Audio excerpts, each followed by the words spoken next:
साथ में 60,000 शिष्य हैं। और महाराज युधिष्ठिर कैसे कह दे आए हुए अतिथि को और स्वयं कह रहा कि भोजन कराओ। महाराज है और दूसरे धर्म के अवतार हैं, साधारण नहीं साक्षात धर्म है, कैसे कह दे भोजन नहीं कराऊं। मैं स्नान करके आता हूँ, भोजन कराइए जी, जो आज्ञा। और उधर वह स्नान करने जाते हैं ऋषि मुनियों के साथ अपनी कुटिया में जाकर के। आज पहली बार आदेशात्मक स्वर पर अपनी महारानी पत्नी द्रौपदी से बोलते हैं, महारानी दुर्वासा आए हैं, 60,000 ऋषियों के साथ में, जल्दी भोजन कराना है।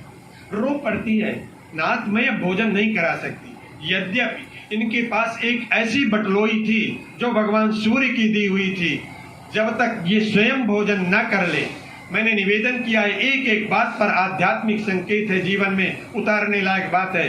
कोई हंसी मजाक की बात नहीं कहूँगा, जहाँ भी बोलूँगा सब वही बोलूँगा जो हमारे और आपके जीवन में आने वाली बातें हैं। अगर उनका पालन किया जाएगा तो जीवन सफल हो जाएगा। महारानी द्रौपदी को ये बटलोई जो मिली थी, जब तक स्वयं वो न भोजन कर ले तब तक चाहे जितना परोसती जाए। जंगल में बनाती क्या थी, कंदमूल फल शाक पत्ती बनाती थी, लेकिन जब तक स्वयं भोजन न कर लेगी तब तक वो बटलोई में परोसती चली जाए। लाखों को, 60,000 क्या करोड़ों को परोस देगी, लेकिन बटलोई खाली नहीं होगी। लेकिन जिस समय स्वयं द्रौपदी भोजन कर लेगी उस समय फिर उस बटलोई में कुछ नहीं बचेगा। इसका आध्यात्मिक संकेत क्या है? परमात्मा की दी हुई वस्तु का जब तक हम सदुपयोग करेंगे तब तक ये नहीं घटेगी, और जिस समय इसका उपभोग कर लिया जाएगा उसी समय समाप्त हो जाएगी। गोधन गजधन बाजधन, बटलोई है क्या? गोधन गजधन बाजधन और रतन धन खान, और जब आवे संतोष धन सब धन धूल समान, सब धन धूल समान। जब हम उस परमात्मा की दी हुई वस्तु जो है वो उपयोग करने के लिए है, उपभोग करने के लिए नहीं। दशम स्कंद में महाराज सुदामा के चरित्र में इसका एग्जाम्पल मिलेगा, इसका उदाहरण मिलेगा कि परमात्मा की दी हुई वस्तु किसके लिए है, किस काम के लिए आपको ये धन मिला है, किस काम के लिए आपको ये शरीर मिला है, किसके लिए आपको यौवन मिला है, किस काम के लिए आपको परिवार मिला है। ये सब परमार्थ के लिए मिला है, परमार्थ के लिए मिला है। बैठते ही मैंने आज ये बात कही है। भगवान राम कहते हैं वाल्मीकि जी से, प्रभु ऐसा ठौर बतलाइए कि जहाँ मेरे रहने से किसी भी प्राणी को, मेरे रहने से, मेरे चलने से, मेरे व्यवहार करने से किसी को भी कोई पीड़ा ना हो, कोई परेशानी ना हो। ऐसा ठौर बतलाइए गुरुदेव जहाँ मैं अपने हाथ से पर्णकुटी बना करके निवास करूँ, क्योंकि वो किसी कुटिया को खाली करवा सकते हैं। ऐसा तो केवल राम ही बोल सकता है, राम ही बोल सकता है और कोई नहीं बोल सकता। कोई ज्ञानी ही बोल सकता है, राम मीन्स ज्ञान। कोई ज्ञानी ही बोल सकता है। सबके बस का रोग नहीं है ये, सबके बस का रोग नहीं।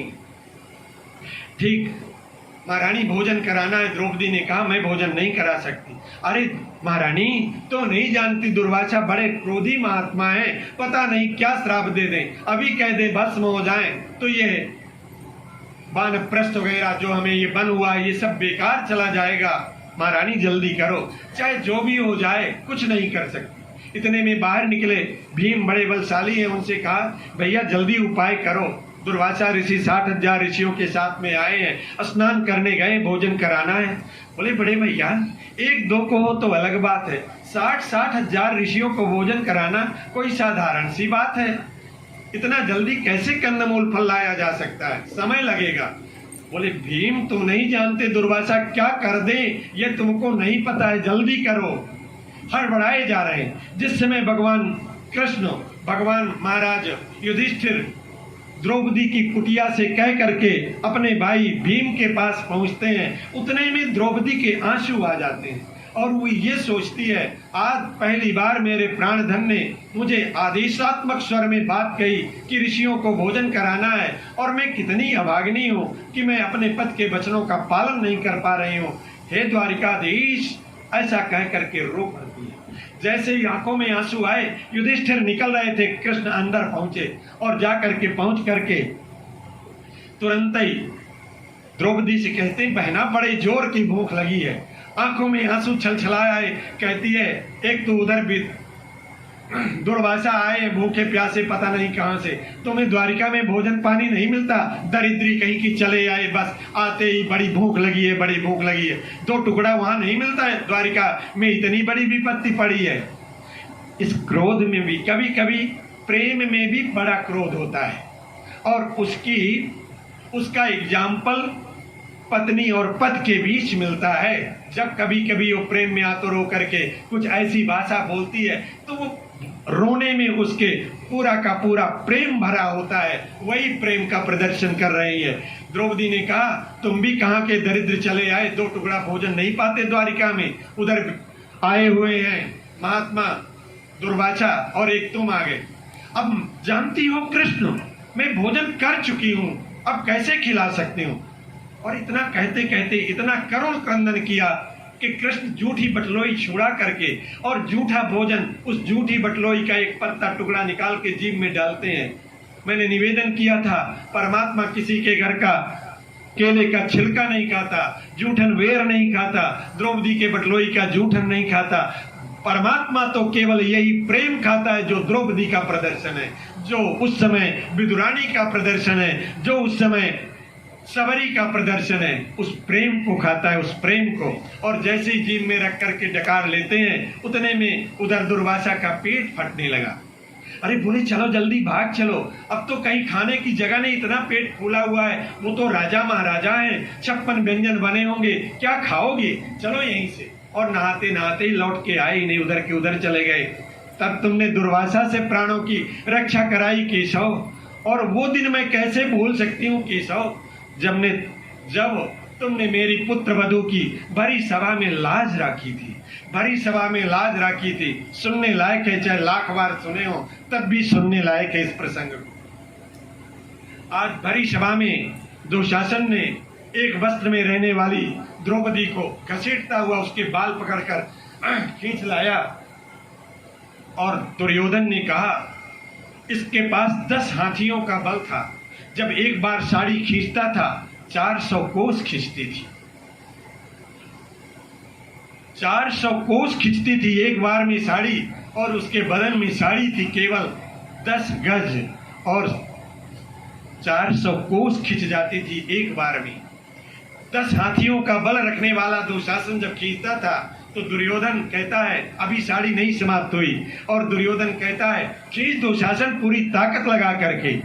तब द्रौपदी पहले देखती है अपने गुरु द्रोणाचार्य की ओर, अगर ये एक बार ललकार दें तो क्या मजाल कि मेरे अंग पर ये हाथ लगा दे। लेकिन जैसे ही देखा महाराज द्रोणाचार्य आंखें नीची कर लेते हैं। महाभारत के अनुसार सबसे पहले देखा भीष्म पितामह को, मैं कुलवधू हूँ और तुम देख रहे हो इतने बड़े योद्धा होकर के, और तुम्हारे सामने तुम्हारे कुलवधू की लाज जा रही है, लाज नहीं लग रही है तुमको, तुम एक बार बोल भर दो तो क्या मजाल दुर्योधन और दुशासन में कि मेरे साड़ी पर हाथ लगा दे। लेकिन महाराज भीष्म पितामह ने सिर नीचा कर लिया। फिर देखा उन्होंने युधिष्ठिर की ओर, तुम धर्म के ज्ञाता हो, धर्म के अवतार हो, यही धर्म है, तुम जब हार चुके थे तो मुझे कैसे दांव पर लगाया आदि। फिर उसने भीम की ओर देखा, उठा ले भीम नपुंसक कहीं का गदा, एक बार तू गदा उठा कर ले कि इतने में तू त्रिलोकी का संहार कर सकता है। लेकिन वो बाध्य थे अपने भाई के आदेश पर, उन्होंने भी नहीं कुछ किया।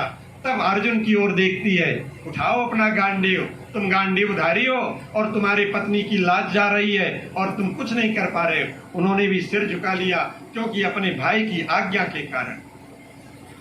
जो ऐसा करता है महाभारत का समर वो जीतता है जो धर्म की बातों को मानता है। यहाँ धर्म युधिष्ठिर के रूप में खड़े हुए हैं, और उधर कौरव सेना में विदुर जो है वो धर्म के रूप में है, पर विदुर की बात को कोई सुनता नहीं है। और महाराज युधिष्ठिर की बात को सुनकर के इतने बड़े बड़े योद्धा अपने पत्नी की लाज नहीं बचा रहे, आग में कूदने को तैयार हैं पर पानी नहीं डाल रहे। बोले वृंदावन बिहारी लाल की जय।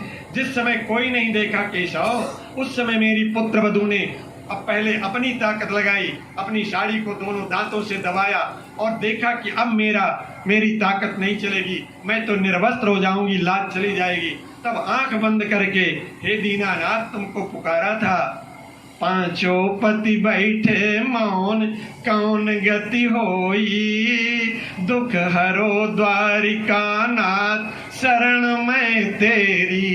कहते हैं जिस समय दुर्योधन ने दुशासन को कहा खींच अपनी पूरी ताकत लगा के, जैसे ही एक बार उसने पुकारा और उसको अपना आत्मबल जाग उठा, बोले खींचे दुशासन जोर लगाई के। थोड़ा सा इसको श्रृंगार पर लेते हैं कथा को, विद्वज्जन बैठे हुए हैं अन्यथा नहीं लेंगे। खींचे दुशासन जोर लगाई के, मोर विपत्ति जो वो सुन पई हैं। खींचे दुशासन जोर लगाई के, मोर विपत्ति जो वो सुन पई हैं। अब भौजी के गोद में बैठे जो हुई हैं, बिरना हिरनायस कूदत आई हैं। अरे दुशासन तू अपनी पूरी ताकत लगा ले, अपने भाई को बुला ले, अपने बपवा अंधरा को बुला ले, धृतराष्ट्र को बुला ले। कदाचित मेरी विपत्ति अगर वो सुन बर पाएंगे द्वारिकाधीश, तो तेरी ताकत धरी की धरी रह जाएगी। और इसके बाद कृष्ण को उलाना देती है। अगर गाढ़े पर, गाढ़े मीन्स विपत्ति, अगर इस विपत्ति पर कृष्ण तुम मेरी सहायता न किया ना, तो जानते हो उत्तर प्रदेश में आषाढ़ की पूर्णिमा को धान तालाबों के बाहर बाहर कीचड़ में छाड़ दी जाती है, और एक महीने में सावन में पूरी बड़ी लंबी लंबाई जरेई हो जाती है, जिसको बहनें अपने भाई के हाथ में बांधती हैं राखी के रूप में, और उसके बदले में भाई कुछ देता है। तो द्रौपदी कहती है अगर आज विपत्ति के दिन में केशव तुम मेरी बात न सुने, तो तुम्हारे लिए मैं फिर अब जरई नहीं बोऊंगी। तुम्हारे लिए अगर पूछ में तुम खिचड़ी लेकर के आओगे तो वो सड़ जाए तो सड़ जाए, पर मुंह न खोलूंगी। भगवान कृष्ण सुन बर पड़े। कहते हैं एक संत की रचना है, एक साथ तीन विमान उठे। आज जब गरुड़ को कहा कि गरुड़ जल्दी करो, तो गरुड़ को विमान हो गया, तो भगवान चल नहीं पाए समय से, तो पहले उन्होंने वस्त्रों का विमान भेज दिया। पीछे से आ पाए और कहते बहना, तो द्वारिकाधीश की तू बहना लुगरी की बदी नाराज हो रही है, एक साड़ी के लिए नाराज हो रही है। द्वारिकाधीश की तू बहना, द्वारिकाधीश की बहन होकर के एक साड़ी के लिए तू नाराज हो रही, मेरी खिचड़ी नहीं खाएगी, मेरे लिए जरई नहीं बोएगी, मेरे लिए तू नाराज हो रही है। अरे बहन, वो दिन मुझको भूल थोड़ी न गए हैं जिस समय मैंने शिशुपाल को मारने के लिए सुदर्शन चक्र निकला था, उंगली से थोड़ा सा कट गया था, तो तूने उस समय सभी ने ये कहा कि कोई गीला वस्त्र बांध दिया जाए तो खून बहना बंद हो जाए। सब इधर उधर देखने ताकने लगे, लेकिन तूने अपनी बड़ी बेशकीमती साड़ी, लगदग साड़ी का किनारा फाड़ करके और पानी में डुबो करके मेरी कलाई पर बांध दिया था। वो रक्त बहना तो बंद हो गया बहना, वो रक्त बहना तो बंद हो गया था, पर लोहे की चीज अगर कहीं लग जाए तो उसका निशान नहीं मिटता है। घाव तो मिट जाता है पर उसका निशान नहीं मिटता है, वो आज भी बना हुआ है। और जब जब मैं देखता हूँ तब तब तेरी याद आती है, और उसका ब्याज इतना बढ़ गया है, इतना बढ़ गया है कि तेरी लाज, ये जो दुशासन 400 को साड़ी एक बार में खींचता है, तो तेरी लाज तो उसके ब्याज में ढक दूंगा, मूर का मूर पड़ा ही रह जाएगा। मैं वो द्वारिकाधीश हूँ। कहते हैं साड़ियों का अंबार लग गया, साड़ियों का पहाड़ लग गया, तब जाकर के विदुर ने कहा रोको दुर्योधन को, नहीं तो अभी तक तो साड़ी है, साड़ी है कि नारी है, कि नारी बीच साड़ी है। साड़ियों का अंबार लग गया था। बोले साड़ी बहुत बढ़ चुकी है, कहीं अभी ना सुदर्शन चल जाए तो अभी सब समाप्त हो जाए, इसलिए रोको। पांचों पति बैठे मौन, कौन गति होई, दुख हरो द्वारिका नाथ, शरण में तेरी। हे नाथ, मैं तुम्हारी शरण में हूँ, चाहो तो अपने बहन की लाज बचाओ और चाहे तो गमा दो। केवल एक बार आंसू बहा के कोई देखे तो सही।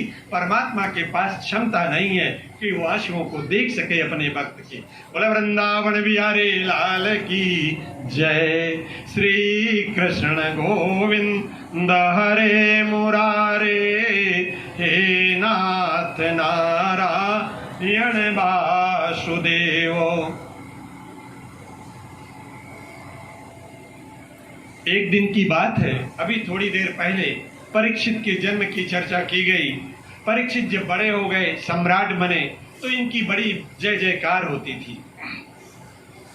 आज सोचा बिना प्रजा को देखे ही अगर अपने आप में राजा उल्लसित होते हुए भवनों में बैठा रहे तो उसके राज्य का नाश हो जाता है। वास्तव में मैं अच्छा कर्म करता हूं कि नहीं, इसके लिए गुप्त रूप में चल करके स्वयं प्रजा के दुख सुख को देखना चाहिए। ये राजा का धर्म होता है, क्योंकि जिसके राज्य में प्रजा दुखी होती है वो राजा नरक का अधिकारी होता है, उसे नरक जाना पड़ता है। आज महाराज परीक्षित सुंदर वेश बना करके क्षत्रिय वेश में शिकार खेलने के बहाने चल देते हैं।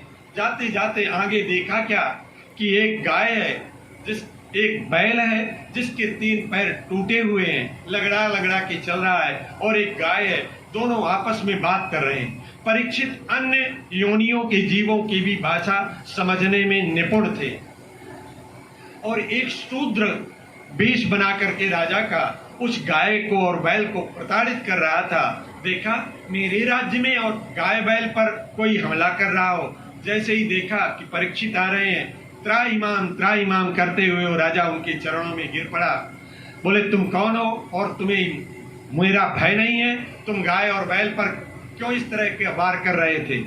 बोले नाथ मेरा नाम कलियुग है, मेरा नाम कलियुग है। बोले तुम मेरे राज्य से निकल जाओ, कहीं मुझे मत निकालो। मुझ में एक बहुत बड़ा गुण है, मैं दुर्गुणों से ओतप्रोत हूँ, दुर्गुणों से भरा पड़ा हूँ, पर मुझ में एक बहुत बड़ा सुंदर गुण है। क्या गुण है तुम में?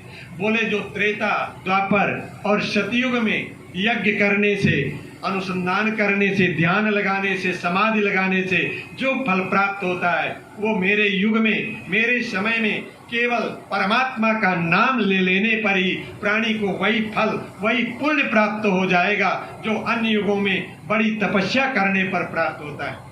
कलिमा केवल नाम आधारा, मेरे में ये बहुत बड़ा गुण है, इसलिए मुझे मत मारो, मत निकालो। अरे इतना बड़ा तुम्हारा राज्य है, कहीं मुझे भी रहने के लिए ठौर दे दो। ये गाय और जो बैल थे ये धरा और धर्म था, दोनों आपस में चर्चा कर रहे थे। और राक्षसों का ये काम है कि जय विधि हो धर्म निर्मूला, जिससे धर्म न रह जाए, यही कलयुग का प्रताप है। पर उसके पास एक अच्छा सा कर्म है, एक अच्छी से उसके पास निधि है कि जो उसके समय में परमात्मा का केवल नाम ले ले। अन्य युगों में कलिमा सबसे बड़ा गुण ये है, मानस पुण्य हुआ ही नहीं पापा। इसका तरह तरह का अर्थ लगाते हैं लोग बाग। कलयुग में मानसी पुण्य तो लगेगा लेकिन मानसी पाप नहीं लगेगा।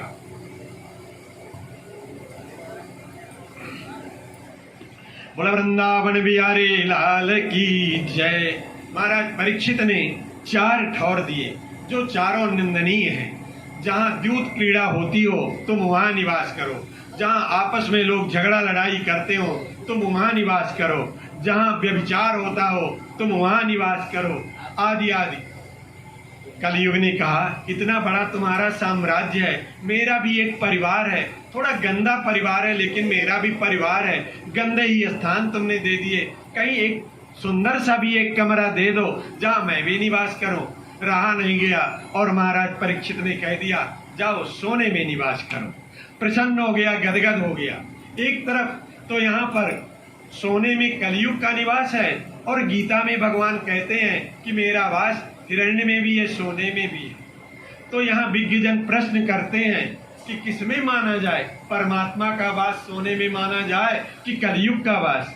जो अनैतिकता के साथ कमा करके सोना लाया जाए वो नाक फाड़ देगा मेरे माई बाप, वो नाक फाड़ देगा। और जो नैतिकता के साथ तुम्हें निवेदित, परमात्मा को निवेदन करके जो उसका उपयोग करता है उसमें परमात्मा का वास है। और जो अनैतिकता के साथ कमाया जाए उसमें कलयुग का वास है। बस इतना ही अंतर है। कलयुग के वास वाले में नरक जाना होगा और परमात्मा के वास जाने वाले में जिंदा जी ही वैकुंठ हो जाएगा। मरने की मैं बात नहीं करता, केवल परमात्मा जिस सोने पर रहता है उसका उपयोग उपभोग करने पर उस प्राणी को जिंदा जी सद्या मुक्ति होती है, सद्या मुक्ति होती है। बोले वृंदावन बिहारी लाल की जय। ठीक इस तरह से जैसे उन्होंने कहा आगे बढ़े, इतना कह करके धरती और धरा और धर्म को दोनों को संबोधित करने के पश्चात आगे बढ़ते कहते शिकार खेलने के लिए जाते जाते एक जंगल में पहुंचते हैं। वहां पर प्यास के मारे व्याकुल हो रहे थे। एक महात्मा का आश्रम था, समीक ऋषि का आश्रम था। समीक ऋषि ध्यानावस्थित थे। सोचे जाकर के वहां पानी पीऊंगा, लेकिन सोने में कलयुग का वास है। तुरंत ही वो कलयुग उनके मुकुट में बैठ गया था। बुद्धि भ्रमित हो गई। बोले चलो वहां पर वो महात्मा मेरा स्वागत करेगा, जलपान कराएगा, कुछ सुंदर से फल फूल खिलाएगा, ऐसा बुद्धि में आ गई। और जाकर के जब वहां पहुंचे घोड़े में उतर करके भी खड़े हो गए, लेकिन वो महात्मा वास्तव में ध्यानावस्थित थे। यद्यपि समीक ऋषि जो थे महाराज परीक्षित का बड़ा सम्मान करते थे हृदय से, पर वो ध्यानावस्थित थे, ध्यान में बैठे थे। लेकिन महाराज की बुद्धि नष्ट हो गई, बिगड़ गई। इसलिए उन्होंने सोचा ये आडंबर करके बैठा हुआ है, ढोंग करके बैठा हुआ है कि राजा आया हुआ है तो इसका स्वागत सत्कार करना पड़ेगा, इसलिए जबरदस्ती आंख बंद करके बैठा है। इधर उधर देखा तो बगल में एक मरा हुआ सर्प पड़ा हुआ था। उस मरे हुए सर्प को अपने धनुष की नोक से उठा करके महात्मा के गले में माला जैसे पहना करके घोड़े में चढ़ करके चल दिए। इतने में बालकों के साथ इनका बेटा श्रृंगी, वो श्रृंगी नहीं जो महाराज दशरथ के यहाँ आए थे, ये समीक ऋषि के पुत्र दूसरे श्रृंगी हैं। श्रृंगी ऋषि खेल रहे थे, बालक थे अभी। बालकों ने कहा क्या खेल में व्यस्त हो, तुम्हारे पिता के गले में सर्प पड़ा हुआ है, जल्दी करो। दौड़ के जाकर के देखा यद्यपि मरा हुआ सर्प है। कौन किया है ये कर्म? बच्चों ने बताया एक राजा के वेश में आया था, घोड़े में सवार था, उसने इस मरे हुए सर्प को तुम्हारे पिता के गले में बैठाया। अपने पिता के कमंडल से जल लेकर के, और श्रृंगी ने कहा जिस किसी ने मेरे पिता के साथ यह अन्याय किया हो उसको ठीक आज के 7वें दिन तक्षक नाग डसे। तब तक महाराज परीक्षित राजधानी पर पहुंच गए थे, और जैसे मुकुट उतारा उसी समय वो श्राप पहुंचा। उन्होंने अंगीकार कर लिया, क्योंकि उस समय बुद्धि निर्मल हो गई। जब तक गलत धन का उपयोग करके अपने को जैसा संग करेंगे, जैसे एटमॉस्फियर वायुमंडल में रहेंगे, जैसे संग में रहेंगे, जैसा अन्न खाएंगे, उसी तरह की बुद्धि बनेगी मेरे माई बाप, उसी तरह की बुद्धि बनेगी। दूषित धन का उपयोग करेंगे। एक कथा बतावें, एक राजा थे, उनके यहाँ उनके गुरु महाराज आए। गुरु महाराज थे, कोई कमी नहीं थी गुरु महाराज होने में। पर रात में जब सो गए तो सोते सोते उनको लगा भी सोए नहीं है, लगा मैं चोरी करूं। 12 बजे रात में लगे मैं चोरी करूं। नहीं रह गया तो उठे तो हीरा जवाहरात की तिजोरी खोल करके और एक गठरी बांधी। अंदर से आवाज आई मैं तो पाप कर्म कर रहा हूं। फिर उस हीरा जवाहरात को रख दिया तिजोरी पर, फिर पढ़ रहे। फिर अंदर से लगने लगा मैं चोरी करूं। फिर कुछ चुराया, फिर आवाज आई। इस तरह करते करते कोई चीज चुरावे और फिर लगे पाप कर रहा हूं, लौटा दे, फिर पढ़ रहे पर रहा न जाए। अंतोगत्वा कोई ऐसी निषिद्ध वस्तु जिसकी उस राज समाज में, राज परिवार में कोई कीमत नहीं थी, ऐसी वस्तु को अपने दुपट्टे पर बांध करके बाहर निकले कि कोतवाल ने ले जा करके बंद कर दिया। उसने सोचा हीरे जवाहरात की चोरी करके निकल रहा है तो बंदी खाने में डाल दिया। महाराज सवेरे सवेरे ही गुरुदेव के चरणों में प्रणाम करने के लिए जैसे ही पहुंचे,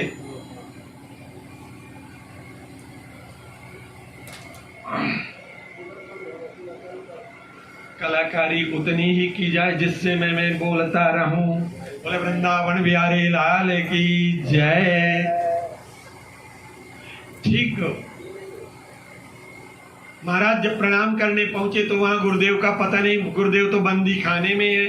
कोतवाल को डांटा गया। तब तक महाराज चल के आगे कोतवाल को कहा मत डांटो, इसका तो धर्म है, इन्होंने अपनी ड्यूटी निभाई है। और तुम ये बताओ कल मैंने कैसा धन खाया है, कल जो आप रात में भोजन कराया वो कहाँ का अन्न था। पता लगाया गया गहराई के साथ डीपली, तो पता चला कि ये किसी डाकू के यहाँ से आया हुआ था, जिसको महाराज ने खाया, गुरुदेव ने भी खाया, और वो अन्न का टुकड़ा महाराज की बुद्धि को नष्ट कर दिया। जैसा खाएंगे अन्न उसी तरह का बनेगा मन, जैसे वायुमंडल में रहेंगे उस तरह का बनेगा मन, जैसे संग में रहेंगे उस तरह का बनेगा मन।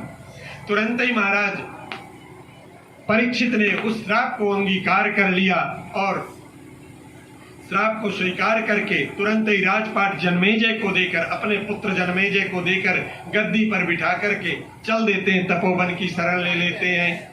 और चलते चलते केवल एक ही मन में प्रश्न है जिसका उत्तर देने का सामर्थ्य किसी में नहीं है, जिसका उत्तर देने में सामर्थ्य किसी में नहीं है। भटकते भटकते गंगा सागर पर पहुंचते हैं। जाकर के पत्रिकाश्रम में जाने के पहले जो किनारा पड़ता है वहां पहुंचते हैं। हरिद्वार में जब पहुंचे तो वहां गंगा के किनारे घूम रहे थे महाराज परीक्षित कि इतने में 16, 18 वर्ष, 20 वर्ष का एक युवा केवल कौपीन पहने हुए दिगंबर वेश में आज देखा। जैसे उन्होंने उनके चरणों में प्रणाम किया और प्रणाम करते ही प्रश्न रख दिया म्रियमाण व्यक्ति को क्या करना चाहिए और क्या सुनना चाहिए। जिसकी मृत्यु म्रियमाणस्य, जिसकी मृत्यु निकट आ गई हो उसको क्या करना चाहिए और क्या सुनना चाहिए। सुखदेव जी महाराज ने कहा, अरे अभी अभी तुम्हारे पास पहुंचा हूं। उनको भी लगा तेजस्वी राजा है। महाराज परीक्षित जैसा राजा जिस समय समीक को पता चला, समीक ऋषि को, कि मेरे बेटे ने तक्षक नाग के डसने का श्राप दिया, बोले बेटा तुमने बहुत बड़ा अन्याय किया। ऐसा राजा न भूतो न भविष्यति, न पहले इसके हुआ है न आगे होगा। ऐसे राजा को तुमने सांप से डसने का श्राप दे डाला। न भूतो न भविष्यति, ऐसा धर्मात्मा राजा कोई दूसरा न हुआ है न होगा। पर अब तो जो बाण निकल गया, पहले वाणी ही बाण हुआ करती थी। ऋषि महात्माओं की वाणी ही बाण होती थी। कह देते थे पुत्रवती भव तो पुत्रवान हो जाता था, और जो कह देते थे जा तेरा नाश हो जा तो सारे कुल का नाश हो जाता था। यही उनके पास सबसे बड़ी औषधि थी, यही उनके पास सबसे बड़ा आयुध था। ठीक महाराज परीक्षित को ये श्राप लगा और श्राप लेकर के अपने बेटे को राज्य में बैठा करके गंगा द्वार पर पहुंचते हैं। जैसे ही महाराज सुखदेव जी का दर्शन हुआ, अपना प्रश्न रखा। उन्होंने कहा थोड़ा तो समय दे दो। महाराज सुखदेव से कहते हैं परीक्षित, महात्मा का क्षण बड़ा कीमती होता है। जैसे अन्न का कण बड़ा कीमती होता है, उसी तरह महात्मा का क्षण बड़ा कीमती होता है। अगर थाली में आप रोज छोड़ते जाओगे तो एक दिन उपवास करना पड़ेगा। जिस समय अच्छी भूख लगी होगी, जिस समय लगेगा कि कुछ भोजन मिल जाए, उस समय आपके थाली का निवाला हट जाएगा। ये मैं आपको बताए देता हूँ। इसलिए थाली में छोड़ना नहीं चाहिए। अगर कदाचित कोई भूल हो ही गई है, थाली में हाथ नहीं धोना चाहिए। अन्न का कण बड़ा कीमती होता है, ठीक उसी तरह महात्मा का क्षण बड़ा कीमती होता है। उसके समय का सदुपयोग करना चाहिए, यूं ही नहीं गंवा देना चाहिए। ठीक ऐसा करने पर महाराज सुखदेव जी उनके प्रश्न को सुन करके, प्रश्न क्या है सुनिएगा, म्रियमाण व्यक्ति को क्या करना चाहिए, क्या सुनना चाहिए। जिसकी मृत्यु निकट आ गई हो, जिसकी मृत्यु निकट आ गई हो, उसको क्या करना चाहिए। कोई सोचेगा कि हमारी मृत्यु अभी निकट नहीं है ना, ये सबसे बड़ी भूल है। अरे श्वास श्वास पर राम कहो, व्रता श्वास जनिक होए। श्वास श्वास पर राम कहो, व्रता श्वास जनिक होए। और ना जाने या श्वास का आवन होए न होए। अभी कथा कह रहा हूं भगवान के मंगलमय चरित्र। हो सकता है अगले ही क्षण चले जाएं तो तुरंत ही बगीचा में ले जाकर के फूंक दिया जाएगा। तुरंत ही जा दिन मन पंछी उड़ जाइए, जा दिन मन पंछी उड़ जाइए। विनय पत्रिका। जिस दिन ये बोलने वाला तत्व, ये जो जीवन है, दो अवयवों से बना है मेरे माई बाप, सुनिएगा। एक आत्मा और एक शरीर, दोनों के संयोग का नाम है जीवन। अगर आत्मा को अलग कर दिया जाए, इसको शरीर न दिया जाए, तो उसे प्रेत की संज्ञा दी गई हो, प्रेत है। केवल आत्मा भटकती हो, शरीर न हो तो प्रेत है। और केवल शरीर हो, आत्मा ना हो, बोलने वाला तत्व ना हो तो मुर्दा है। फिर उसको कोई रख नहीं सकता एक मिनट। जा दिन मन पंछी उड़ जाइए, ता दिन तेरे तन तरवर के सबय पात झर जाइए। जा दिन मन पंछी उड़ जाइए। जिस दिन ये बोलने वाला तत्व उड़ जाएगा, हट जाएगा, बौर न लागे डार, फिर कोई एक सेकंड नहीं रखता मेरे माई बाप, एक सेकंड नहीं रखता। घर के कहीं है बेगही काढ़ो, प्राण निकले नहीं कि तुरंत ही आंगन में, और आंगन से घर के लोग चाहे थोड़ा थोड़ी देर तक रोते चिल्लाते रह जाएं, लेकिन समीप वाले पड़ोस वाले आएंगे, एक सरग नसेनी तैयार करेंगे, अच्छा कस के बांध करके लेके चल देंगे, और चाहे घर के लोग बिलखते रह जाएं पर ले जा करके धो धो करके जला देंगे।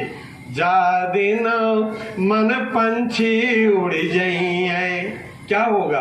घर के कहीं है बेगई काढ़ो, भूत भये को खई है, और जही तिरिया संग ने लगायो, सो देख डरई है। जा दिन मन पंछी उड़ जाई है। इसी को बुंदेलखंड में एक कवि ने गाया है। बुरो लगे चाहे नो जी, एक दिन गौनो होनो जी। चाहे अच्छा लगे, चाहे कितना भी रोता रह जाए। जब पहले लड़कियों की शादी छोटे में होती थी और जब ज्यादा सयानी हो जाती थी तब गवना होता था। ठीक जिस दिन वो बुला हुआ आता है ना, जिस दिन आएगा ऐसा बुला हुआ फिर कोई रोक नहीं सकता। चाहे तौल दो सोनो जी, एक दिन गौना होना जी। बुरो लगे चाहे नो जी, एक दिन गौना होना जी। चाहे लाख लोग रोते रह जाएं, उसके लिए जो बुलाने आया है उसके तौल भर का सोना दे दिया जाए तो वो मानने वाला नहीं तो जितने बड़े लोग थे ना, पैसे वाले सोने वाले, वो कभी ना मरते, उनको भी मरना पड़ता है, वो किसी की सुनता नहीं है। इसलिए जितना समय बचा है इस पर ही सदुपयोग कर लिया जाए तो कामयाबी है। म्रियमाण व्यक्ति को क्या करना है, क्या सुनना है। अगर कोई इस भ्रम में रहे कि मुझे अभी 25 बरस नहीं 50 बरस 75 बरस 100 बरस जीना है, वो भ्रम में है। किसी भी क्षण उसका बुला हुआ आ सकता है, किसी भी क्षण, जिसको आज तक कोई नहीं जान पाया कि मेरी मृत्यु कब होगी। मेरी मृत्यु सब लोग जानते हैं कि कब मेरा बर्थडे है, कब मेरी मैरिज डे है, शादी किस तारीख को हुई, किस दिन जन्मा, किस दिन मैरिज विवाह हुआ, किस दिन क्या हुआ। लेकिन किसी से पूछ लो कि तुम बूढ़े किस दिन हुए तो कोई नहीं बता पाएगा। तुम बूढ़े किस दिन हुए, किस डेट में, ये किसी को पता नहीं है। सब डेटों का पता है पर बूढ़ा होने का डेट पता नहीं है। इसी तरह मृत्यु का डेट पता नहीं है। एक कथा सुनावे बुआ जी। एक राहगीर तीर्थ यात्रा में निकला, एक यात्री तीर्थ यात्रा के लिए निकला। चलते चलते चलते उसको एक यात्री और मिल गया, साथी मिल गया। वो था जो सबको बुलाता है, यमराज। धर्मराज मिल गए उसके साथ में। दोनों ने पूरी तीर्थ यात्रा की। जब उसका अपना अपना स्टेशन आया तो उसने कहा, जो इस गांव का था, उसने कहा कि तुम अपनी नगरी में सबको बुलाते हो, महाराज जब मेरा बुलाने का टाइम आवे तो मुझको एक पत्र लिख देना, मुझको एक पत्र लिख देना, तो मैं अपने जीवन को संवार लूंगा जिससे तुम्हारी नगरी में न आना पड़े। क्योंकि तुम्हारी नगरी में केवल कष्ट ही कष्ट है, सुख नाम की कोई चीज नहीं है। तो मित्र, मुझे तुम एक पत्र लिख देना जरूर, जब मुझे बुलाना हो तो 1-2 साल पहले पत्र दे देना। बोले ठीक, मैं पत्र तुमको भेज दूंगा। दोनों विदा हुए, आकर के भूल गए, वो अपने काम में लग गए और ये तीर्थयात्री अपने काम में लग गया। महाराज यमराज का पहला कार्ड आया, पोस्ट कार्ड आया, डाकिया पहुंचाया, लेकिन उन्होंने देखा नहीं, एक आले में रख दिया, एक आले में रख दिया। तो उन्होंने सोचा चलो दूसरा दे दे, तो दूसरा दे दिया, उसको भी नहीं देखा। तीसरा दे दिया, तीसरा भी नहीं देखा, और इतने में मृत्यु आ गई। जब वहां पहुंचे, जा करके देखा जहां त्राही त्राही मची हुई है, जब उसको देखा तब लगा कि मुझसे तो भूल हो गई। वहां के भटों से, जो यमराज के दूत थे, जो उसके गले में गलफांसी डाल करके कष्ट देने के लिए ले गए थे, उनसे कहा भाई तुम मुझको मत प्रताड़ित करो, यहाँ के राजा से मेरी मित्रता है, मैं उनसे मिलना चाहता हूँ। जा करके दूतों ने बताया कि एक पापी जीव को लाया हूँ, वो कहता कि मेरी यहाँ के राजा से मित्रता है, आपसे मिलना चाहते हैं। बोले मिला दो। ले आए, देखा तो वही मित्र है। बोले मार, आपसे मैंने कहा था कि जब मुझे बुलाना तो पत्र लिख देना, तो मैं अपना जीवन संवार लूंगा, लेकिन तुम इतने कंजूस निकले कि एक पोस्ट कार्ड न भेज सके। बोले मित्र ऐसी बात नहीं, तुमने एक के लिए कहा था, मैंने 3 भेजे। बोले झूठ भी बहुत बोलते हो मित्र। बोले एक भी झूठ नहीं बोल रहा हूँ। पहला मेरा पोस्ट कार्ड था, तुम्हें मैंने सचेत किया था जब तुम्हारे कानों के पास बाल सफेद हुए थे, ये मेरा पहला कार्ड था, पहला निमंत्रण था। मैंने संदेशा दिया था सावधान, तैयार हो जाओ, मेरा बुलौआ आने की तैयारी हो गई है। तो जब कानों के पास के बाल सबसे पहले सफेद होते हैं, ये यमराज का पहला कार्ड है। दूसरा कार्ड मैंने तब भेजा जब शरीर पर झुर्रियां पड़ गई, जिस चमड़ी के लुभावने में पता नहीं क्या क्या अंगराग लगाते हैं और लोगों को लुभाते रहते हैं, इसमें जब सिलवटें आ जाती हैं, ये यमराज का दूसरा कार्ड है। बोले अच्छा तीसरा? बोले जब आंखों में चश्मा चढ़ जाता है, कुछ दिखाई नहीं पड़ता, भी अक्षर देखना हो तो तुरंत ही। ये मेरा तीसरा कार्ड था। 3 कार्ड भेजे और तुमने तीनों को नहीं देखा, तो अब जब तुमने भोग किया है उसको भोगो, नहीं तो संभार लेते। इसलिए जो अच्छे यात्री होते हैं अपना स्टेशन आने के पहले ही अपनी अटैची, अपना सूटकेस तैयार कर लेते हैं। जो स्टेशन आने पर सूटकेस तैयार करते हैं तो उस गाड़ी से उतर नहीं पाते, आगे टीटी दंडित करता है। मेरे माई बाप, स्टेशन आने के ही इस सूटकेस तैयार कर लिया जाए, नहीं तो फिर घर के कहीं बेगई काढ़ो भूत भये को खाइए। जिससे आज तक मैंने नाता जोड़ा है वो कोई मुझको एक क्षण नहीं रखेंगे, तुरंत ले जाकर के बगीचे में 2 करके जला दिया जाएगा। इसलिए म्रियमाण व्यक्ति को क्या करना चाहिए और क्या सुनना चाहिए, ये प्रश्न है महाराज परीक्षित का, जिसका उत्तर श्री सुखदेव जी देने के पहले उनके प्रश्नों की बड़ी प्रशंसा करते हैं। राजन, तुमने बड़ा श्रेष्ठ प्रश्न किया। बरियाने सुते प्रश्न कृतम लोके हितौ नृपो आत्मविद संविदा पुंसा श्रोतव्यादीनि वै परः। राजन, तुमने बड़ा उत्तम प्रश्न किया है, क्योंकि जो इस प्रश्न का उत्तर होगा वो तुम्हारे लिए नहीं, त्रैलोक का कल्याण करेगा। इसलिए अगर तुम व्यक्तिगत बात पूछते तो सराहनीय न होती। जो सबके कल्याण करने का उपाय किया जाता है, कार्य किया जाता है, वो महापुरुषों की नजरों में प्रशंसनीय होता है, अनुकरणीय होता है, अनुकरणीय होता है और प्रशंसनीय होता है। बोले वृंदावन बिहारी लाल की जय। श्री कृष्ण गोविंद हरे मुरारे, हे नाथ नारायण वासुदेव। अभी चर्चा चल रही थी कुंती के वरदान की, और कुंती ने ये मांगा जो संसार की सबसे बड़ी विपत्ति हो वो तुम दे दो। क्या मांगती है सुनिएगा।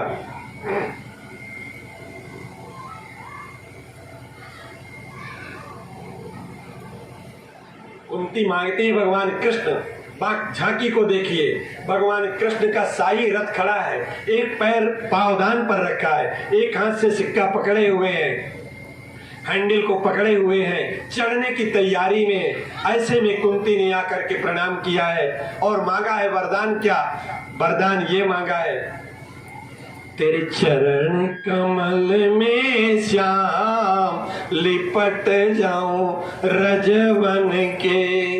कुंती वरदान मांग रही है, तेरे चरण कमल में श्याम लिपट जाऊं रजवन के। भगवान कृष्ण ने पूछा, बुआ तुम धूल बन करके मेरे चरणों से सन जाओगी, लिपट जाओगी, तो तुम्हें क्या फायदा होगा? कुंती कहती है आंखों को सजल करके, नित नित तेरे दर्शन पाऊं। जब तुम्हारे शरीर की सामीप्यता मिल जाएगी तो क्या मेरी आंखें फूट जाएंगी? देखोगी नहीं? नित नित तेरे दर्शन पाऊं, हरस हरस के तेरे गुण गाऊं। जो मेरे जीवन में तुमने उपकार किया है उनको प्रसन्न चित्त होकर के उन्हीं का गायन करूंगी। यही भागवत है मेरे माई बाप, यही भागवत है। हरस हरस के तेरे गुण गाऊं, मेरे नस नस बस जाओ श्याम, बरस जाओ रस बन के। मेरे नस नस बस जाओ श्याम, बरस जाओ रस बन के। तेरे चरण कमल में श्याम। भगवान ने सोचा ये जो वरदान मांग रही वो तो मेरे पास है नहीं, क्योंकि भगवान के पास दुख नाम की चीज नहीं है। वो तो सुख निधान है, करुणा निधान है, सुख का दाता है, दुख का दाता नहीं। दुख उसके पास नहीं है, वो तो सुख का आलय है। अगर दुख का आलय में जाना है किसी को तो दुष्कर्म करे। अगर परमात्मा की प्राप्ति होकर के किसी को दुख हो ही नहीं सकता। कहाँ द्वारिका जाने की तैयारी थी, कहाँ रथ छोड़ करके और कुंती के गले में अपनी बाहों को डालकर, गलवैयां डाल करके महलों में प्रवेश कर जाते। जाना था द्वारिका, लेकिन प्रेम में कितनी परम प्रेम के पाले पड़कर प्रभु को नियम बदलते देखा। मेरा नियम भले टल जाए पर भक्तों का मान न टलने पावे। परम प्रेम के पाले पड़कर प्रभु को नियम बदलते देखा। इसका एग्जाम्पल देने का मन तो है पर समय नहीं, कभी मौका मिलेगा तो देखेंगे कि परमात्मा कैसे प्रेम के वशीभूत होकर के अपने नियमों को तोड़ देता है, अपनी वास्तविकता, अपने पथ को छोड़ करके दूसरे पथ पर चल देता है जब परम प्रेम के पाले पड़ता है। ठीक भगवान कुंती के गले में गलवैयां डाल करके महलों में प्रवेश किया। थोड़ा समय बीता, महाराज युधिष्ठिर को समझाने लगे, लेकिन युधिष्ठिर मन ही मन मुस्कुराते जाते हैं। कृष्ण की बातों को सुनते तो हैं पर मंद मंद मुस्कुराते हैं। भगवान कृष्ण को लगा कि बड़े भैया का प्रेम मेरे प्रति वात्सल्यता का है, ये मेरे बड़े भाई हैं, ये मुझको उस तरह से नहीं समझ रहे। अर्जुन का जो प्रेम था वो शिष्य और गुरु का था, लेकिन महाराज युधिष्ठिर का जो प्रेम था छोटे भाई और बड़े भाई का था। भगवान ने सोचा ये मेरे उत्तर से संतुष्ट नहीं हो रहे हैं तो चलो इनको अब संतुष्ट कराया जाए। तो गांधारी को लेते हैं, धृतराष्ट्र को लेते हैं, कुंती को लेते हैं, पांडवों को लेते हैं और चल देते हैं आज कुरुक्षेत्र।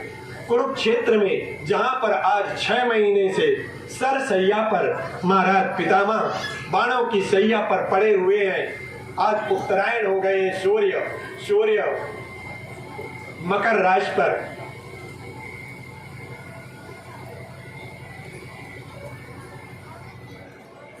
उत्तरायण हो चुके हैं, मकर राशि पर आ गए हैं। अब उनका मरने का समय, अब इस समय में वो अपने प्राण त्याग सकते हैं।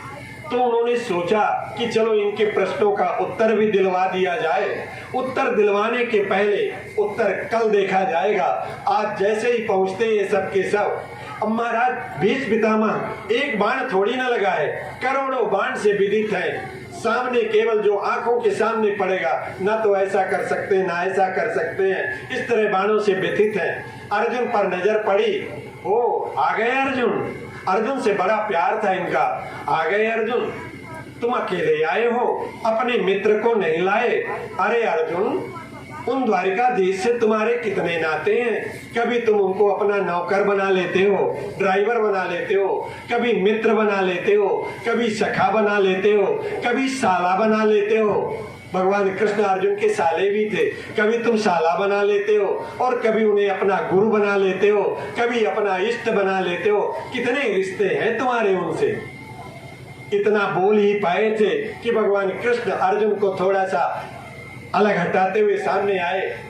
पितामह, मैं सामने हूँ।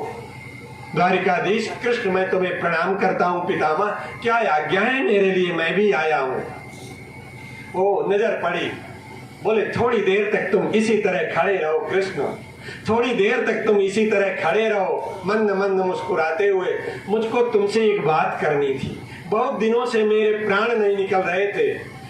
जैसे 1 करोड़ काली भिक्षुओं का डंक एक साथ किसी प्राणी पर मरवाया जाए कृष्ण, जो पीड़ा उस करोड़ भिक्षु के डंक से होती है उस समय एक एक बाण पर मुझको पीड़ा हो रही है। पर मैं इसी प्रतीक्षा में था कि कब तुम सामने आओगे। मेरी पीड़ा को, मैं उस पीड़ा को सह रहा था केवल तुम्हारे लिए कृष्ण, केवल तुम्हारे लिए। सुनिएगा मेरी बातों को, केवल तुम्हारे लिए। जीवन में जो कुछ भी किया जाए सब उसके लिए किया जाए, सब उसके लिए किया जाए। धन कमाया जाए तो उसके लिए, शरीर रखा जाए तो उसके लिए, भोजन किया जाए तो उसके लिए, पत्नी रखी जाए उसके लिए, बेटा पैदा किया जाए तो उसके लिए। जीवन में जो कुछ भी किया जाए मेरे माई बाप, सब उसके लिए। और इसका उदाहरण ही है जब 14 स्थान बतलाने के बाद आगे जो 14 ठौर बतलाने के बाद जितने भी परमात्मा श्री राम को वाल्मीकि ने स्थान बतलाया है वो सब व्यवहार जगत की बातें। उसमें उन्होंने कहा है तो मैं निवेदित भोजन करई, प्रसाद पदभूषण धरई, शीश नवई सुर गुरु देखी, प्रीत करे सर विनय विषेकी, कर्णित करई राम पद पूजा, राम भरोस हृदय नहीं दूजा। इसलिए जीवन में हम जो कुछ भी करें सब उसके लिए। कृष्ण ये पीड़ा केवल तुम्हारे लिए सह रहे थे। अच्छा हुआ तुम आ गए। मुझे तुमसे एक बात करनी है। पितामह आज्ञा करिए, क्या सेवा करना है, कैसे में आपको सुख मिलेगा। बोले पितामह कहते हैं कृष्ण सुन लो मेरी बात और अपनी माया मत फैलाओ, माया के वशीभूत मुझको मत कर दो। तुम्हारी माया इतनी प्रबल है कि बड़े बड़े ज्ञानियों को भी भ्रम में डाल देती है। इसलिए कृष्ण तुम थोड़ी देर के लिए माया विहीन हो जाओ, अपनी माया को अपने पास समेट के रखो, मेरी बात सुन लो। बताओ बाबा क्या बात करनी। बोले मैं मर इसलिए नहीं रहा था कि मेरी एक बेटी है और किसी पिता की बेटी सयानी हो जाए और उसका वो विवाह न कर पावे तो भलाई मर जाए, लेकिन उसको पीड़ा बहुत होती है। जिसकी बेटी सयानी हो गई हो और पिता विवाह न कर पाता हो और मरणासन्न अवस्था में हो, उसकी क्या दशा होगी ये तुम कृष्ण अभी नहीं समझोगे। यद्यप तुम्हारे भी लड़के नाती पनाती होने को आ गए हैं, पर इस पीड़ा को भी तुम नहीं समझ रहे हो। ये किसी दाम्पत्य जीवन वाले पिता से ही पूछना पड़ेगा कि कोई की बेटी सयानी हो गई हो और वो उसकी स्थिति नाजुक हो, विवाह न कर पा रहा हो तो उसको कितनी पीड़ा होती है। मैं विवाह नहीं कर पा रहा था इसलिए मुझे बड़ी पीड़ा थी। आज संयोग बन गया है कृष्ण, मुझे विवाह करने का मौका मिल गया है। भगवान कृष्ण मन ही मन मुस्कुराए। ये आजन्म बाल ब्रह्मचारी, इनके कहां से बिटिया आ गई। ये जीवन पर्यंत के बाल ब्रह्मचारी और इनके बेटी का कब इन्होंने विवाह कर लिया, कब इनकी बिटिया पैदा हो गई और कब वो बिटिया सयानी हो गई, विवाह के योग्य हो गई। ये सुनकर के भगवान कृष्ण मुस्कुराए मन ही मन, पर उन्होंने पहले ही कह दिया था कि अपनी माया समेट के रखना। बोले प्रभु अगर योग्य वर ना मिले, कहीं गलत जगह लड़की का विवाह हो जाए तो जीवन भर पछताना पड़ता है। मेरे कोई लड़की नहीं है। मेरी सुनिएगा मेरी बात को, मेरी बुद्धि मेरी लड़की है। मेरी ये जो बुद्धि है ये लड़की है। मैं इसका पाणी ग्रहण नाथ आपके चरणों के साथ कराना चाहता हूँ। अपने बुद्धि को आपके चरणों में समर्पित करता हूँ। कृष्ण आज के बाद अब मेरी बुद्धि, जैसे लड़की का पाणी ग्रहण होने पर पिता का उस पर कोई अधिकार नहीं रह जाता, उसी तरह हे कृष्ण अब मेरी बुद्धि पर मेरा कोई अधिकार न रह जाए। मैं इससे कोई संकल्प विकल्प न करूं, ये केवल तुम्हारे शासन पर चले, केवल तुम्हारा अनुशासन मारे। जैसे मेरी बेटी किसी की बेटी अपने पद की हो जाती है, मर्यादाएं तो सबके साथ निभाती है, ससुर के साथ, सास के साथ, देवर के साथ, जेठ के साथ, गुरु के साथ, परंपरा के अनुसार, लेकिन वो होती केवल पद की ही है। इसी तरह से ये मेरी बुद्धि रूपी बेटी कृष्ण तुम्हारी हो जाए। अब मेरा इस पर कोई अधिकार न रह जाए, मैं इससे कोई संकल्प विकल्प न करूं, केवल इसमें तुम्हारा अधिकार हो, केवल मैं इतना ही चाहता हूं।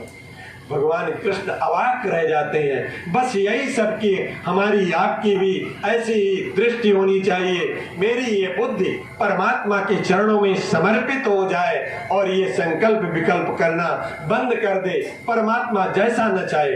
मैं अपने जीवन की बागडोर अर्जुन की तरह अब सौंप दिया इस जीवन का सब भार तुम्हारे हाथों में। जो परमात्मा के चरणों में सौंप देता है और उसे अपने इस जीवन रथ का सारथी बना लेता है, फिर परमात्मा चाहे जितने बड़े दुर्दांत एक से एक योद्धा हो, चाहे पितामह हो, चाहे गुरु द्रोणाचार्य हो, चाहे कर्ण हो, चाहे शल्य हो, ये चारों सेना नायक को पराजित करा करके अंत में महाराज युधिष्ठिर को, अर्जुन को विजयी बना देता है। यही महाभारत का युद्ध जीतना है मेरे माई बाप। सबको, सबके अंदर ये महाभारत का युद्ध है और सबको जीतना है। पर जीतने के लिए अपने रथ का सारथी जब तक अपने गुरुदेव को नहीं बनाएंगे, अपने इष्ट को नहीं बनाएंगे, उसके हाथ की कठपुतली नहीं बनेंगे, तब तक जीवन का लक्ष्य जीता नहीं जा सकता, पाया नहीं जा सकता। और जीवन का लक्ष्य है परमात्मा को प्राप्त करना, परमात्मा को समर्पित हो जाना।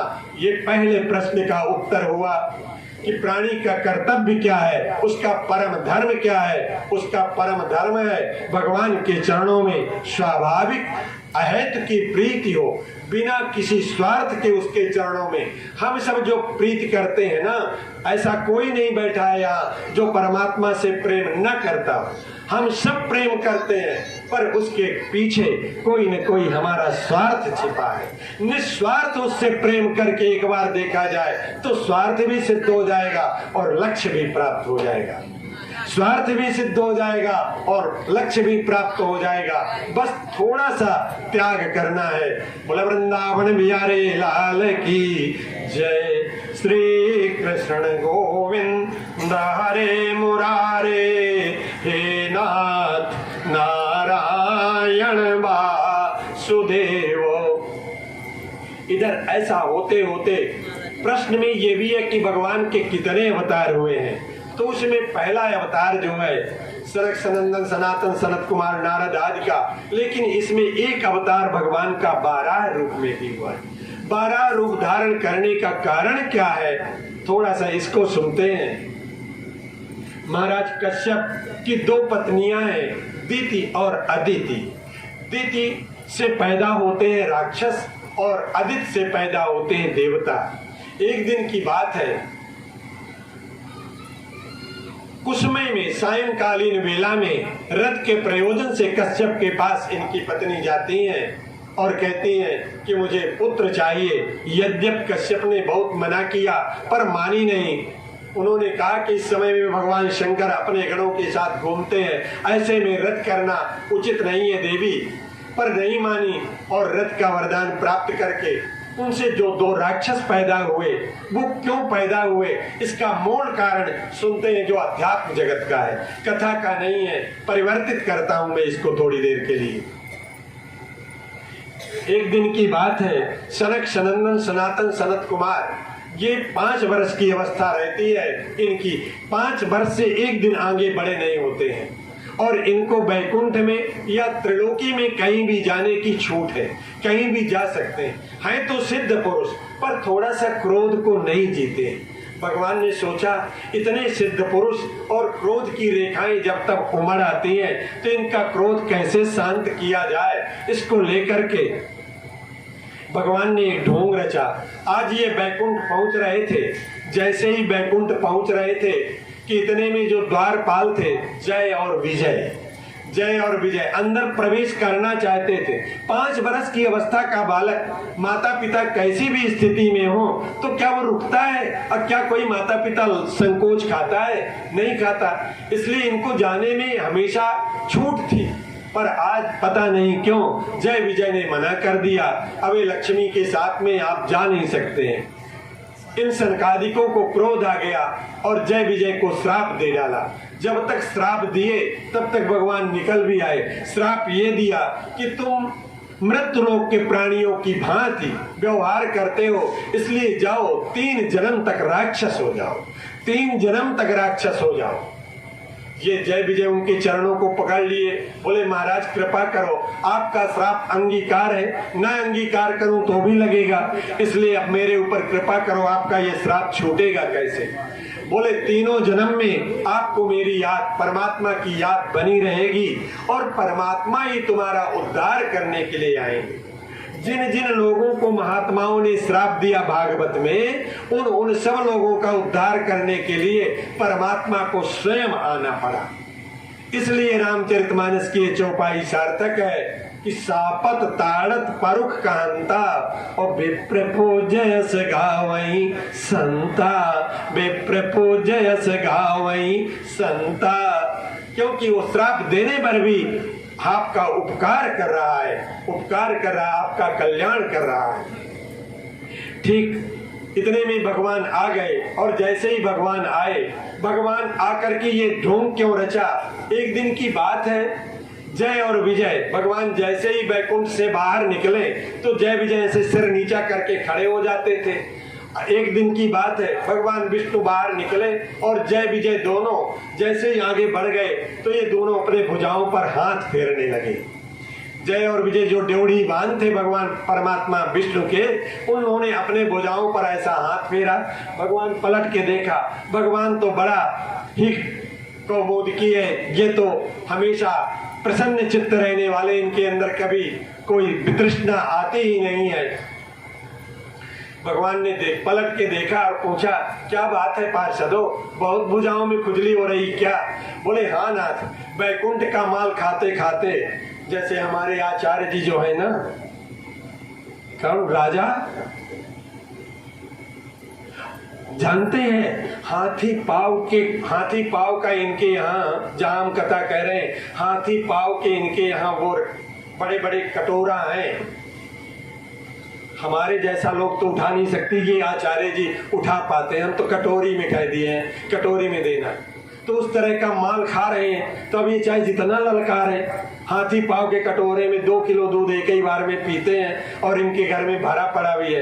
तो ये जय विजय कहते हैं, महाराज वैकुंठ का माल खाते खाते इतनी चर्बी चढ़ गई है, लगता है कोई मिलता नहीं कि किसी से 2 हाथ हो जाए, कोई है नहीं, आप ही से 2 हाथ हो जाए। भगवान मुस्कुराए, बोले तुम्हारी इच्छा पूरी करूंगा। यहाँ बहुत बढ़िया थोड़ा सा विनोद था, नींद हट जाए और मन लग जाए मेरी, और इसलिए मैंने ये बात कही। अरे राम करे चाहे सो होई, राम करे चाहे सोई, और करे अन्यथा अस नहीं कोई, करे अन्यथा अस नहीं कोई। भगवान तुम जो चाहोगे परमात्मा सब पूरा कर देगा। इसीलिए कहते हैं जब साधक साधना पथ में चलता है तो पहली सीढ़ी है शुभेच्छा, सुंदर इच्छा होनी चाहिए। किसी किसी पुरुषों में ऐसा आता है कि वो सबके प्रति शुभ इच्छा करते हैं, उसके कल्याण की इच्छा करते हैं, सब में नहीं होती है, सब में मत्सरता होती है, नीचे गिराने की आदत होती है। लेकिन मैंने जो 2 दिन में देखा हमारे इन आचार्य जी में, ये भारी पड़ी है बात, ये सबका सुंदर संकल्प करते हैं, सबका कल्याण की बात। मुझे 48 घंटे से ऊपर हो गया, इनकी हर बात में सबका कल्याण छिपा रहता है। ऐसा ही सबको होना चाहिए। भगवान ने कहा इस जन्म में तो तुम मेरे पार्षद हो, तो अब तुमसे 2 हाथ होना ठीक नहीं है, तुम्हारी इच्छा को पूरी करूंगा। जो इच्छा कर रहे हो, राम कृपा कछ दुर्लभ नहीं, पूरा करूंगा तुम्हारे मन के मनोरथ को। और इसके कारण जय विजय को, सनकादिकों को बुलवा करके जय विजय को श्रापित करवाया कि जाओ 3 जन्म तक तुम राक्षस हो जाओ।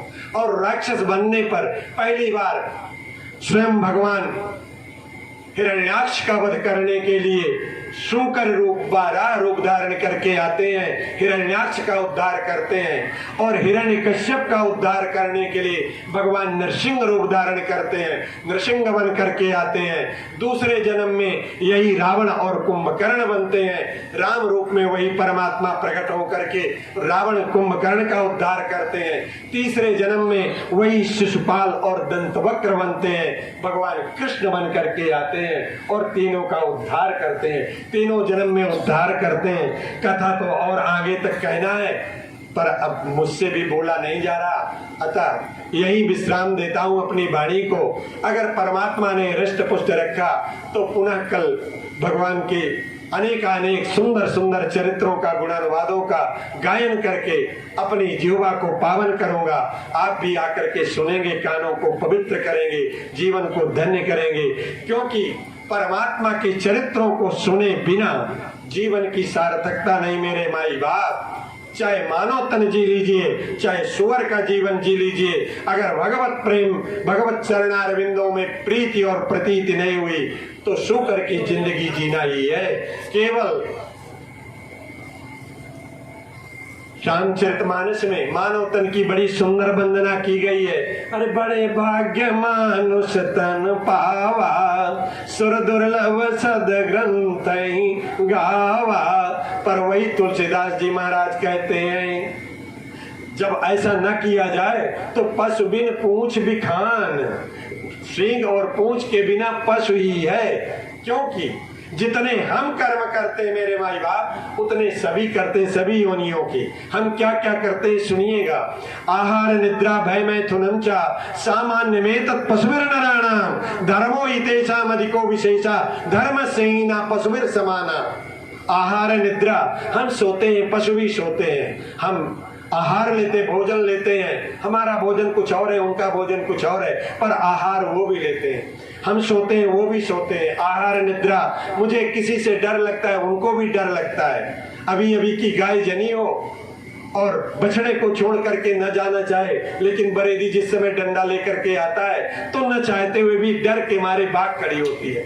आहार निद्रा भय मैथुनम चा, हमारे घर बेटा बेटी पैदा हो जाते हैं, उनके यहाँ भी बेटा बेटी पैदा हो जाते हैं। तो हम में और पशु में क्या अंतर रहा? सामान्य में तो सब कुछ तो एक ही है ना। कोई बतावे कि अलग क्या है। मैं आहार लेता हूँ, वो भी आहार लेते हैं। मुझे नींद आती है, उनको भी नींद आती है। मैं घर बना लेता हूँ।